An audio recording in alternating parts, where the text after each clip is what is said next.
में स्वागत आपका। मैं हूं योगेंद्र, आप देख रहे हैं खास खबर। और खास खबर में हम बात करेंगे इजराइल ईरान युद्ध की और दुनिया पे इसका क्या असर पड़ेगा। पश्चिमी एशिया में ये भीषण लड़ाई एक तरह से सामने दिखाई दे रही है, लेकिन अब इसका आगे क्या युद्ध टाला जा सकता है या फिर सीज फायर की पहल कारगर होगी। ट्रंप के बयान तो सामने आ रहे हैं, लेकिन दोनों ही बातें कर रहे हैं। वो ये भी कह रहे हैं कि ईरान हल्के में ना ले। खैर, चलिए, हमारे साथ विशेषज्ञों का पैनल है जो हमारे साथ चर्चा करेंगे इस पूरे मुद्दे पर। हमारे साथ विदेश मामलों के जानकार डॉक्टर करोड़ी सिंह जी हैं। हमारे साथ बीएल गुप्ता साहब विशेष आग्रह पे हमारे साथ जुड़े, भारतीय विदेश सेवा के अधिकारी रहे, लंबा एक्सपीरियंस है, कई मुल्कों पे इन्होंने गए हैं और देश दुनिया की क्या नब्ज है उसकी काफी जानकारी रखते हैं। हमारे साथ सेना के पूर्व लेफ्टिनेंट जनरल एसपीएस कटेवा साहब जुड़ रहे हैं। मैं गुप्ता साहब आपके पास आना चाहूंगा।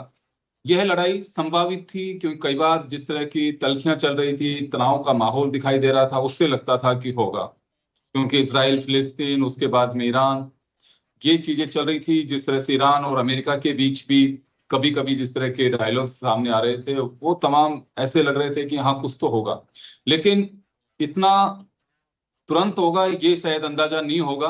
और आगे क्या लगता है आपको, कितना और ये अभी लोगों को लग रहा है कि एक बड़ा डर है कि क्या होगा इससे, क्योंकि दुनिया का 12% तेल ईरान में है और सबको चिंता ये भी रहती है कि एक महंगाई, क्या इस युद्ध में दुनिया के अन्य मुल्क भी उतरेंगे, क्या ये लड़ाई और लंबी चल सकती है। हम क्योंकि अभी इन दिनों हम देख पा रहे हैं कि किस तरह से यूक्रेन और रूस का युद्ध खिंचता चला गया, जबकि माना जा रहा था, एक आम भाषा में कहें तो एक बड़ा शहर और एक ढानी के बीच की जंग कैसी हो सकती है, लेकिन फिर भी काफी भीषण युद्ध कहा जा सकता है। 3 साल से लड़ाई जारी है। अभी क्या लगता है आपको कि इजराइल ईरान के युद्ध का असर कुछ अभी दिखेगा, लंबे समय बाद में इसका कुछ असर दिखेगा, या इसका असर दिखना शुरू हो गया, ये टाला जा सकता है? नमस्कार योगेंद्र जी, सबसे पहले आपका बहुत बहुत धन्यवाद कि आपने हमको बुलाया आपके टीवी चैनल पे, और आपके सब दर्शकों को, हमारे को पैनलिस्ट को, सबको मेरा नमस्कार। ये एक बहुत ही गंभीर मुद्दा है। देखिए, इजराइल और ईरान के बीच में काफी दशकों से दुश्मनी चली आ रही है। इसका मुख्य कारण यह है कि ईरान जो है इजराइल को एग्जिस्टेंशियल थ्रेट दे रहा है। वो ये कह रहा है कि आपको मतलब एग्जिस्ट करने का अधिकार नहीं है, आपका देश जो है वो हम पूरी तरह से खत्म करेंगे, यहूदी सभ्यता संस्कृति को कोई एग्जिस्ट करने का अधिकार नहीं है। और इसी की वजह से उन्होंने हुतीज को, हमास को और और कई जो ग्रुप्स हैं उनको सहायता दी और उन्होंने इजराइल के अगेंस्ट में तरह तरह के हमले किए। लेकिन अभी जो ये डायरेक्ट वार इजराइल और ईरान के बीच में चल रहा है, ये थोड़ा सा बहुत डरावना है, क्योंकि ईरान के ऊपर जो अटैक हुए हैं वो बड़े प्रिसाइज अटैक किए हैं। उन्होंने बेसिकली ये चाह रहे थे कि आपकी जो एटम बम बनाने की जो कैपेसिटी है वो डिक्रीज हो जाए, या कई वर्षों तक आप नहीं बना पाए, उसको पोस्टपोन कर दिया जाए। उस तरह से उन्होंने अटैक किए थे। और कुछ जो आर्मी पर्सनल थे या न्यूक्लियर साइंटिस्ट थे उनके ऊपर टारगेटेड अटैक किए थे। लेकिन अब ये वार काफी बढ़ चुका है। आप देखिए ईरान ने भी काफी मिसाइलें छोड़ी हैं। पहले दिन तो उन्होंने करीब 200 मिसाइल्स को लेके अटैक किया। उसके बाद आप देखिए इजराइल के कई शहरों पे, चाहे वो रिहायशी इलाके हों, चाहे वो आर्मी के कंट्रोल इलाके हों, उनके ऊपर काफी हैवी अटैक किए गए। इजराइल का सुपीरियोरिटी जरूर है, एयर डोमिनेंस जरूर है, लेकिन वो अभी तक ईरानियन जो मिसाइल्स है और जो अटैक है उनको कंट्रोल नहीं कर पा रहा है। तो इस सिचुएशन में मेरे को लगता है कि ये वार अभी समाप्त होने वाला नहीं है।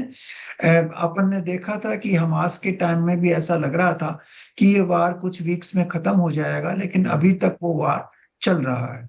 यही सिचुएशन यूक्रेन के साथ हुई थी। ऐसा लग रहा था कि 2-3 सप्ताह में खत्म हो जाएगा, लेकिन आप देखिए 3 साल से ज्यादा उस वॉर को चलते हुए हो गए। अब यही सिचुएशन मेरे को लग रहा है कि यहाँ पे बनेगी। ये लो इंटेंसिटी वार जो है वो चलता रहेगा, बीच बीच में हाई इंटेंसिटी अटैक्स होंगे और दोनों साइड से ही होंगे। लेकिन एयर सुपीरियोरिटी जो इजराइल की है उसमें मेरे को लगता है कि अमेरिका फिर साथ देगा, क्योंकि ट्रंप की, मेरे को ऐसा लग रहा है कि पॉलिसी ये है कि ईरान के ऊपर पूरा दबाव बनाया जाए और उनको एक एग्रीमेंट के लिए तैयार किया जाए, जिसको ट्रंप डील के नाम से बोलते हैं। तो वो डील साइन किया जाए जिसके तहत ईरान को बिल्कुल क्लियरली ये न्यूक्लियर ऑप्शन अबेंडन करने की बात हो। तो ये सिचुएशन इमीडिएटली बनने वाली नहीं है। कई तरह के स्पेकुलेशंस चल रहे हैं अभी तक। आप देखिए न्यूज मीडिया में भी कि वहां का एक कौम के पास में फोडोर करके एक जगह है जहाँ पे एनरिचमेंट प्लांट है उनका, जहाँ 60% एनरिचमेंट किया गया है यूरेनियम का। और इजराइल ने क्लेम किया है कि उनके पास 9 एटम बम बनाने की जितना मटेरियल है। तो उसके ऊपर इन्होंने अटैक किया है। लेकिन उस अटैक के बाद अगर आप IAEA के कमेंट्स देखें तो ये क्लियरली लगता है कि उस साइट को डैमेज नहीं हुआ है। हो सकता है बाहर डैमेज हो, क्योंकि वो साइट एक पहाड़ के अंदर बनी हुई है। तो उसमें कितना डैमेज हुआ है ये बड़ा मुश्किल है कहना। कुछ लोगों का ये भी कहना है कि वहां 2.5 के सेस्मिक वेव्स भी नोट किए गए हैं। और वो तो एक्चुअली ईरानियन सीस्मोलॉजिकल डिपार्टमेंट कंफर्म किए हैं, लेकिन क्या वो डायरेक्टली न्यूक्लियर साइट पे अटैक से रिलेटेड है या कुछ और है? तो एक ये बड़ा प्रश्न है। दूसरा है कि इजराइल जो है अभी तक ईरान के जो मिसाइल लॉन्चिंग पैड्स हैं उनके ऊपर कंट्रोल नहीं कर पाया है एयर सुपीरियोरिटी के बावजूद। और ईरान जो है वो अभी तक भी सैकड़ों की तादाद में मिसाइल्स इजराइल के ऊपर डाले जा रहा है। इजराइल का आयरन डोम जो था वो भी इतना सक्सेसफुल नहीं रहा है। आप देखिए जब पाकिस्तान ने मिसाइल्स हमारे ऊपर फेंके थे तो एक भी मिसाइल अपने टारगेट पे नहीं आई थी। मोस्टली मिसाइल्स एयर में ही डिस्ट्रॉय हो गई थी, या कुछ जो गिरी थी वो बड़ी डेजर्ट इलाके में इधर उधर गिरी थी, और कुछ नुकसान किसी भी इमारत को हुआ नहीं था। लेकिन अभी आप इजराइल के सीन्स आप देख रहे हैं बड़े क्लियरली कि बहुत हैवी डैमेजेज उनके रेजिडेंशियल इलाके में है, और कुछ डिफेंस इंस्टॉलेशंस पे भी डैमेजेज है। और यहाँ तक कि US एम्बेसी का जो या कॉन्सुलेट की जो बिल्डिंग है उसको भी थोड़ा डैमेज हुआ है। तो ईरान की जो कैपेसिटी है उसको हमें अंडर एस्टिमेट नहीं करना चाहिए।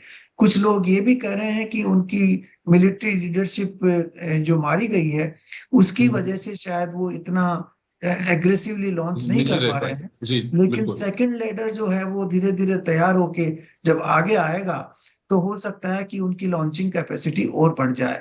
तो ये जो वार है वो मेरे को नहीं लगता कि अगले 1-2 सप्ताह में समाप्त होगा। ये चल सकता है कई महीनों तक, मेरी इस तरह की आशंका है। और ये जो फियर है कि ये न्यूक्लियर वार में तब्दील हो जाए, वो मेरे को अभी नहीं लगता है। जी। मेरे को अभी नहीं लगता है कि ये न्यूक्लियर वार में तब्दील होगा। ये हम्म, ट्रेडिशनल वार रहेगा। लेकिन मिसाइल्स एंड ड्रोन्स, जो मॉडर्न वारफेयर के जो नए तरीके हैं, उनका ज्यादातर इसमें यूज होगा। जी और डिस्ट्रिक्शन दोनों तरफ होता रहेगा। बिल्कुल आप सही फरमा रहे हैं, क्योंकि देखिए परमाणु खतरे सबको मालूम है कि क्या होता है इसका अंजाम, और जब दोनों ही तरफ से अगर इस तरह के हमले होंगे तो उसके बाद में कई तरह की दिक्कतें हो सकती हैं, क्योंकि अभी भी जापान बहुत कुछ भुगत रहा है। तो ये थोड़ा सा अर्ली होगा, कई लोग अभी अंदाजा लगा रहे हैं। लेकिन इसराइल का साफ कहना है कि हमें हमारी सिक्योरिटी और भविष्य को सुरक्षित रखने के लिए सब कुछ करना जरूरी होगा। करोड़ी सिंह जी का रुख करना चाहूंगा। सर, हर कोई चाहता है कि मेरा भविष्य, मेरे देश का भविष्य, मेरी सीमाएं सुरक्षित रहें, बिल्कुल रहनी भी चाहिए। लेकिन उसके 2 कदम आगे जाकर के और एक तनाव भी पैदा होना शुरू हो जाता है जब ये सब कुछ लगता है। ईरान और इजराइल का जो मैटर है उसके पीछे भी यही बात कही जाती है, बेशक उसके डायलॉग की बात हो।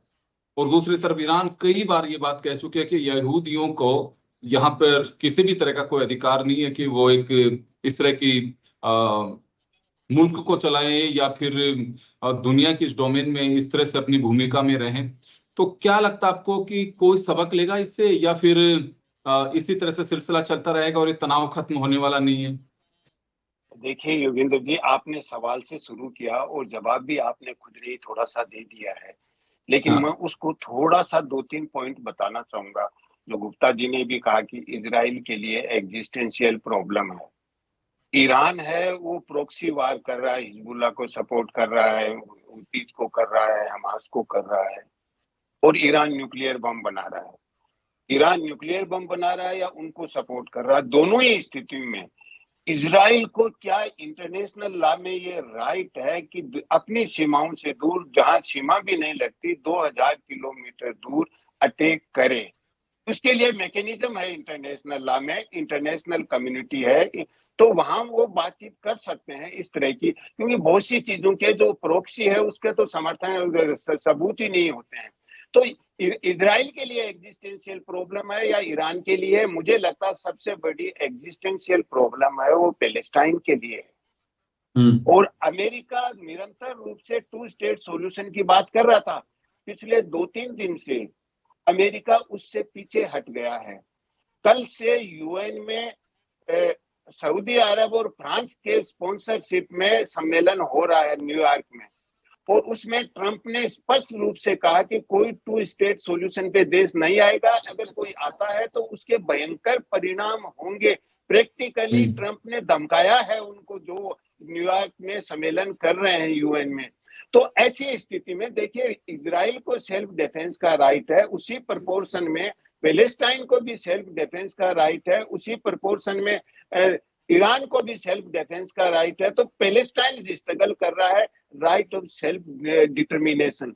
तो ऐसी स्थिति में निश्चित रूप से अभी आज वहां G7 का सम्मेलन चल रहा है, उसमें जॉइंट स्टेटमेंट आएगा और उस स्टेटमेंट में निश्चित रूप से ये होगा कि इजराइल को सेल्फ डिफेंस का राइट है, ये भी आएगा। और ये भी कहेंगे कि ये डी एस्कालेट किया जाए, बस इतना सा होगा। लेकिन ये इजराइल ने एक पर्टिकुलर पॉइंट ऑफ टाइम में क्यों किया अटैक? पहले भी तो कर सकता था, जी या बिल्कुल। G7 के बाद भी कर सकता था। ये इसलिए किया गया योगेंद्र जी कि इजराइल और अमेरिका, जो गजा में एक ह्यूमैनिटेरियन कैटेस्ट्रोफी हो रही थी, इंटरनेशनल कम्युनिटी में दोनों आइसोलेट हो रहे थे। और उस आइसोलेशन से बचने के लिए इजराइल ने इसको एस्केलेट किया।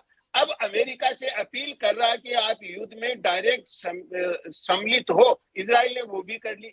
दूसरी तरफ ईरान ये कह रहा है कि एग्रेसर इजराइल है, अगर एग्रेसर रोकता है स्ट्राइक तो हम उसको रेस्पॉन्ड नहीं करेंगे, ये इजराइल ने अनाउंस कर दिया है। दूसरी तरफ इजराइल ने ये भी कह दिया है अगर ये ऐसी स्थिति रहती है तो हम एनपीटी से विड्रॉ करेंगे। तो एनपीटी से विड्रॉ करने का मतलब ये होता है कि ईरान बम नहीं बना रहा था, वो भी अब बनाएगा ही। जी बिल्कुल। क्योंकि ट्रंप के साथ जो अमेरिका के साथ 5 दौर की बातचीत चली, उससे ईरान क्या कर रहा था, धीरे धीरे लिंगर ऑन कर रहा था डिप्लोमेटिकली और बम बनाने की तरफ जा रहा था। तो कोई बातचीत नहीं बन रही थी और ईरान ये कह रहा था कि पहले सैंक्शन विड्रॉ करो और पीसफुल पर्पज के लिए हमें न्यूक्लियर पावर का यूज करने दिया जाए। तो उसकी वजह से एक डेडलॉक की स्थिति थी। संडे को 6th राउंड की बातचीत होने वाली थी। तो एक तरफ तो इजराइल और अमेरिका आइसोलेट हो रहे थे, एग्रीमेंट कोई हो नहीं रहा था। तो ऐसी स्थिति में इजराइल अमेरिका की मिली भगत से ये अटैक किया है। अब देखिए दुनिया के देश अरब कंट्रीज हैं, चीन है, तुर्की है, रशिया है, सब इसके लिए इसकी आलोचना तो कर रहे हैं, लेकिन ईरान की मदद के लिए कोई नहीं आएगा। जबकि इजराइल की मदद के लिए जो देश गजा में आलोचना कर रहे थे, इजराइल को आइसोलेट कर रहे थे, सैंक्शंस की बात कर रहे थे इजराइल पे, अब वो यूनाइट हो गए हैं इजराइल के समर्थन में। तो उधर वाले देश हैं वो इजराइल को समर्थन करेंगे। ईरान के साथ अब स्टैंड अलोन की स्थिति है, कोई देश उनकी सैनिक मदद नहीं करेगा। रशिया और ईरान में अभी स्ट्रेटेजिक पार्टनरशिप एग्रीमेंट इसी साल हुआ था, लेकिन उसमें मिलिट्रीली कोई ऑब्लिगेशन नहीं है रशिया की, जबकि ईरान ने रशिया को ड्रोन भेजे, मदद की, लेकिन रशिया मदद नहीं करेगा।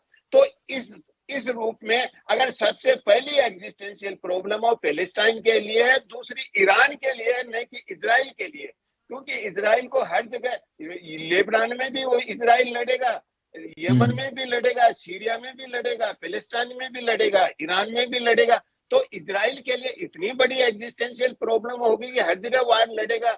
तो रियल एग्जिस्टेंशियल प्रॉब्लम है वो पैलेस्टाइन की है। और अब आगे क्या होगा, मुझे लगता है कि अगर अमेरिका इन्वॉल्व हो जाता है और अरब कंट्रीज अमेरिकन बेसेस को ईरान के अगेंस्ट में यूज करना अलाउ कर देते हैं, तो पूरा मिडिल ईस्ट प्रैक्टिकली जलने लग जाएगा और वहां की जो बहबूदी है, वहां की अमन है या वहां की मईशत है, बिल्कुल खतरे में पड़ जाएगी मिडिल ईस्ट की। योगेंद्र जी, अगर बिल्कुल आपसे बिल्कुल कंट्रीज बेसेस अलाउ कर देते हैं अमेरिका के बेसेस को ईरान के अगेंस्ट में यूज करने का। जी योगेंद्र, बिल्कुल उस तरह की चर्चाएं भी हैं कि ये संभावना बन सकती है, लेकिन कौन किसके हाथ में खेलेगा, ये एक बड़ा सवाल ये है कि क्या वास्तव में इस तरह की स्थितियां बन सकती हैं। लेकिन एक दूसरे के हित हैं और अमेरिका चाहता है कि लड़ाई भी चलती रहनी चाहिए और इसका रिमोट मेरे हाथ में होना चाहिए। खासकर ट्रंप का अपना एक एजेंडा है जिसके लिए वो अब अपने अपने स्टेटमेंट भी उसी तरह से देते हैं। अभी कुछ देर पहले ही उनका एक ट्वीट था, आज का ही ट्वीट है, जिसमें उन्होंने कहा है कि मैंने भारत और पाकिस्तान के युद्ध को रुकवा दिया, अब इजराइल और ईरान के युद्ध को रुकवा दूंगा। इससे पहले कहा कि इजराइल और उनको दोनों को समझना चाहिए, इसके व्यापक परिणाम भुगतने पड़ सकते हैं। अलग अलग ट्वीट उनके अलग अलग अंदाज में आते हैं। खैर चलिए कटेवा साहब का रुख करना चाहूंगा मैं। कटेवा साहब, एक बड़ा हाइफा, क्योंकि हमारे इमोशंस भी उससे जुड़े हुए हैं, आर्मी में आप रहे हैं तो बहुत अच्छे से आपको मालूम भी है।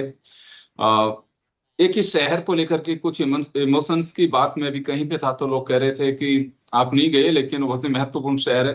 दूसरा, व्यापारिक महत्व की दृष्टि से भी देखें तो हमारे कई व्यापारियों के हित दोनों ही राष्ट्रों के साथ में जुड़े हुए हैं। अब क्या लगता है आपको कि कोई पहल होगी इन्वेस्टर्स की, या फिर सरकारें समझ पाएंगी, या यूं कहूं कि खुद आपस में समझ पाएंगे? देखिए योगेंद्र जी, हाइफा का इमोशंस इसलिए जुड़ा हुआ है कि सेकेंड वर्ल्ड वॉर में अभी भी हमारी एक कैवलरी है जो हाइफा डे मनाती है, क्योंकि उस लड़ाई में वर्ल्ड वॉर सेकेंड की लड़ाई में वहां पे हमारी जो कैवलरी की रेजिमेंट थी, उस टाइम ब्रिटिश आर्मी के नीचे थी, उन्होंने वहां पे काफी अपना दिखाया है, अपना काबिले तारीफ जो करी जाती है, जो दुनिया ने की है उस समय की। और अभी भी हम हाइफा डे के नाम से उसे मनाते हैं। दिल्ली में भी तीन मूर्ति भवन के आगे एक जगह है जहाँ पे अभी उनकी वो तीन मूर्ति नहीं, कौन सी एक जगह है जो जहाँ पे अभी हाइफा डे का वो एक मेमोरियल सा बना हुआ है, वहां पे अभी हर साल सर्विस होती है। जहां तक इजराइल और ईरान का लड़ाई जो है, अभी दोनों गुप्ता साहब ने और किरोड़ी सिंह जी ने बताया है, एक मैं आपको बताना चाहूंगा कि गाजा की लड़ाई में हमास को पीटना, हमास को बर्बाद करना एक अलग बात है। ईरान एक फुल फ्लेजेड कंट्री है with proper authority, military, proper governance, proper setup, और कई सालों से एक इंडिपेंडेंट देश है। और जैसा कि किरोड़ी सिंह जी ने बताया, कम से कम 2000 से ज्यादा किलोमीटर दूर है इजराइल से। तो बिना अमेरिका की मदद के अगर इजराइल ने ये लड़ाई जारी रखी जी, तो ये जरूर है कि आप ईरान के 100 आदमी मार देंगे तो आपके भी 20 मरेंगे, जैसा कि आप देख रहे हैं अभी भी। तो ये करना कि मैंने उनके 100 मार दिए, उससे कोई फर्क नहीं पड़ता है कि प्रोलॉन्ग लड़ाई, क्योंकि इजराइल अभी पिछले तकरीबन 1 साल से ज्यादा से लड़ाई में ग्रस्त है, और वहां की पब्लिक है वो उनके प्राइम मिनिस्टर के खिलाफ है। और हमास की लड़ाई में तो एक बार वो जो रेड पड़ी थी, उसके बाद उन्होंने हमास को कोई ऐसा कार्रवाई नहीं करने दी जिससे कि इजराइल की पब्लिक को, नॉर्मल पब्लिक को इनकन्वीनियंस हो। जी, पर पिछले 3-4 दिन में जिन्होंने मिसाइल्स दागे हैं ईरान ने, खास करके हाइपरसोनिक मिसाइल्स हैं जो रडार भी पकड़ नहीं पाया, और उन्होंने काफी डैमेज किया है। हाइफा में डैमेज किया है, और उनकी राजधानी के एयरपोर्ट के पास डैमेज किया है, और उसमें काफी लोग मारे भी गए हैं, और कभी दल उसके नीचे भी दबे पड़े हैं अभी। परंतु अमेरिका क्या चाहता है? अमेरिका कभी भी डायरेक्ट इन्वॉल्व नहीं होगा, क्योंकि अमेरिका की हिस्ट्री देख तो जहां भी वो डायरेक्ट इन्वॉल्व हुए हैं, चाहे वियतनाम देख लो, इराक देख लो, अफगानिस्तान देख लो, प्रोलॉन्ग वार में जहां आप किसी देश को खत्म करना चाहोगे और उस देश को लूज करने के लिए कुछ नहीं है, जी, जो आदमी मरने के लिए तैयार है, पूरी पब्लिक, उसको उसके पूरी तरह से उसको बर्बाद करना, उसे खत्म करना बहुत मुश्किल काम है। तो मुझे नहीं लगता कि ये अमेरिका अपने आप को इसमें इन्वॉल्व करेगा और इस लड़ाई को आगे बढ़ने देगा, क्योंकि आगे बढ़ाएगा जरूर। इजराइल के कंधे से फायर कर रहा है, और इजराइल उसके अमेरिका के बिना इशारे के इन चीजों के ऊपर इसके जो ईरान के न्यूक्लियर जो पावर प्लांट है उसके ऊपर हमला नहीं करता। जी, खबर तो यहाँ भी मिली है कि इजराइल के पास अभी भी टेक्नोलॉजी है कि वो एलिमिनेट करने के, जो लीडरशिप को एलिमिनेट करने की उनके पास बहुत बड़ी एक ताकत है, बहुत बड़ी ट्रेनिंग है। तो वो ऐसा भी लगा था कि वो खमेनी को, जो उनके रिलीजियस हेड है, उसे खत्म करने के लिए, एलिमिनेट करने के लिए प्लान बनाए थे, जो ट्रंप ने उन पे वीटो कर दिया, मतलब उनको नहीं करने दिया। अगर वो हो जाता तो शायद पूरी की पूरी मुस्लिम समुदाय उनके खिलाफ हो सकती थी, ऐसा कुछ उन्होंने सोचा होगा। रशिया डायरेक्टली इन्वॉल्व नहीं है, और पूरी जो मिडिल ईस्ट के मुस्लिम कंट्रीज हैं वो भी डिवाइडेड है। तो इसको देखते हुए ये लड़ाई अगर ज्यादा दिन चलेगी तो इजराइल के प्राइम मिनिस्टर के खिलाफ वहां की पब्लिक का जो सेंटिमेंट है भी काफी खिलाफ है। क्योंकि अगर आप लड़ाई करते रहोगे तो जो आदमी जिंदगी जी रहे हैं वो क्या करेंगे? छोटे बच्चे। लड़ाई को अवॉइड करना चाहिए, ना कि लड़ाई को जिंदगी का एक असूल बना लेना चाहिए। जी। और अगर इजराइल चाहता है कि वो पूरी दुनिया को बर्बाद कर देगा और वो रहता रहेगा, तो ये वो उसकी सोच ठीक नहीं है। हाँ, जरूर है कि वो उसका अपर एंड होता है, क्योंकि उसके पास टेक्नोलॉजी है, उनके वो न्यूक्लियर पावर है, उसके पास अमेरिका का बैकअप है, लेटेस्ट हथियार हैं, और उनकी डेडिकेशन है उनकी पब्लिक में। पर वो जो डेडिकेशन, वो पब्लिक का वो जो सेंटिमेंट्स है, वो सिर्फ एक ही डायरेक्शन में चले और हमेशा चलते रहे, तो वो लंबे समय तक उसका जो वहां की पब्लिक है, वहां के जो बच्चे हैं, वहां की लेडीज हैं, वो धीरे धीरे सोचेंगे कि कब तक ये काम चलेगा। अभी जैसे हमास को जिस तरह से जेनोसाइड वहां किया, जिस तरह से मारा, तो पूरी बाकी की जो कंट्रीज हैं उनके खिलाफ हो गई हैं। और जैसा कि किरोड़ी सिंह जी ने बताया, वो एक एस्केप रूट ढूंढ रहे हैं कि इसको भूल जाएं और ईरान और इराक की लड़ाई को फोकस ले आए। और रशिया की उनके साथ जरूर, रशिया और ईरान की अंडरस्टैंडिंग है, और चाहे वो डायरेक्ट मदद नहीं करे, परंतु अगर एक तरह से अमेरिका अगर इन्वॉल्व होगा तो फिर चाइना और रशिया का क्या रुख होगा।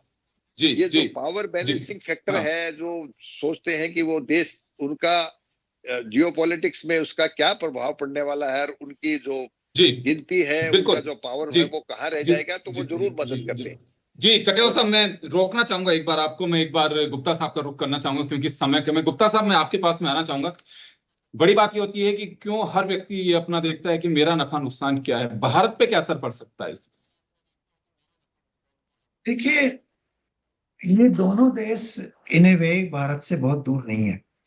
ईरान तो बहुत ही पास में है और हमारा ईरान से हिस्टोरिकल कांटेक्ट रहा है, और इजराइल से अभी जो है हमारा बहुत अच्छा कोलैबोरेशन है, टेक्नोलॉजी में भी है और हिस्टोरिकली भी है। तो दोनों ही देशों के इस युद्ध में इन्वॉल्व होने से भारत पे तो असर पड़ेगा। पहला चीज तो डायरेक्ट असर होगा तेल की प्राइसेज। तेल की प्राइसेज ऑलरेडी 12-13% चली गई हैं ऊपर, और ये बढ़ती रहेंगी, तो पहला ये होगा। दूसरा, हमारे इन दोनों देशों में और इस रीजन में करीब 20 से 25 मिलियन, मतलब 2 करोड़ से ज्यादा लोग इस पूरे रीजन में हिंदुस्तानी हैं। मिडिल ईस्ट में भी हैं, डायरेक्टली इजराइल में भी करीब 1 लाख लोग हैं, ईरान में भी 30-40 हजार लोग हैं, और बाकी के जो मिडिल ईस्टर्न कंट्रीज में हैं उनमें तो करीब 2 करोड़ से ज्यादा लोग हैं। तो उनकी रोजी रोटी पे असर पड़ेगा, उनकी सुरक्षा पे असर पड़ेगा। और जैसे मैं एक समय बहरीन में था जब पहला गल्फ वार हुआ था, तो वहां से इवैक्यूएशन करवाना पड़ा था हमको, बहुत मुश्किल था उस समय, उस जमाने में इवैक्यूएशन करवाना। तो वो इवैक्यूएशन की समस्याएं पैदा होंगी जगह जगह पे। ऑलरेडी हमने ईरान में कुछ स्टूडेंट्स को मूव किया है, तो ये चीजें बहुत गंभीर रूप से हमारे सामने आएंगी। फिर उनके रेमिटेंसेज जो हैं उनका असर पड़ेगा, और नेचुरली जो डिस्ट्रक्शन उन देशों में होगा उसका इनडायरेक्टली इम्पैक्ट हमारे ट्रेड रिलेशंस पे भी होगा, हमारे एक्सपोर्ट्स पे भी होगा। तो ये चीजें डायरेक्टली हमें इम्पैक्ट करेंगी। ये मल्टीपल फैक्टर्स हैं। जी, मैं माफी चाहूंगा सर, समय का अभाव है। निश्चित रूप से एक बड़ी बात है और दुनिया इस पर विचार कर रही है, क्योंकि प्रभाव निश्चित रूप से इसका पड़ेगा, क्योंकि 48% तेल का उत्पादन एशिया में होता है, जिसमें से भी 12% टोटल ऑयल का अगर हम बात करें तो 12% अकेले ईरान में होता है। बहुत बड़ा उत्पादक देश है, और जिस तरह की बात की जा रही है कि सबसे बड़ी जो वहाँ की रिफाइनरी है उसको उड़ा दिया गया है, तो बहुत सारी ऐसी चीजें हैं कि जिनका इन फ्यूचर हमें काफी इम्पैक्ट देखने को मिलेगा, क्योंकि लड़ाई कहीं पे भी ठीक नहीं है, 2 मुल्कों के बीच चलती है, और अब ये भी कहना बहुत मुश्किल है कि कितनी लंबी चल सकती है। लंबी चलती है उतना इम्पैक्ट दुनिया पे भी आता है। खैर चलिए, लेकिन सभी यही चाहते हैं कि लड़ाई रुकनी चाहिए। आप सभी का बहुत बहुत शुक्रिया। खास खबर में इतना ही, दीजिए इजाजत। नमस्कार। बहुत बहुत धन्यवाद।